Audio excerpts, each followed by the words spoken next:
बदलापूर पूर्व येथील माऊलीनगर परिसरात एका इमारतीचे पाडकाम सुरू आहे. मात्र सदर पाडकामादरम्यान नागरिकांच्या सुरक्षिततेसाठी आवश्यक असलेल्या कोणत्याही सुरक्षा उपाययोजना करण्यात आलेल्या दिसून येत नाहीत. सदर ठिकाणी सुरक्षित कुंपण, इशारा फलक, सुरक्षा जाळी, धूळ नियंत्रणाची व्यवस्था तसेच पादचाऱ्यांच्या सुरक्षिततेसाठी आवश्यक देखरेख करण्यात आलेली नाही. पाडकामादरम्यान इमारतीचे विटांचे तुकडे, काँक्रीटचे अवशेष किंवा वापरात असलेली यंत्रसामग्री खाली पडल्यास तेथून इजा करणाऱ्या नागरिकांना गंभीर दुखापत होण्याची किंवा जीवितहानी होण्याची शक्यता नाकारता येत नाही. त्यामुळे नागरिकांच्या जीवितास व मालमत्तेस गंभीर धोका निर्माण झाला आहे.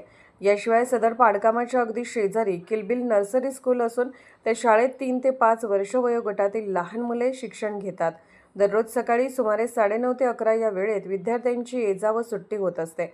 अशा परिस्थितीत पाडकामामुळे उडणारे विटांचे तुकडे, धूळ आणि इतर अवशेषांमुळे शाळेतील लहान मुलांच्या जीवितास गंभीर धोका निर्माण होऊ शकतो.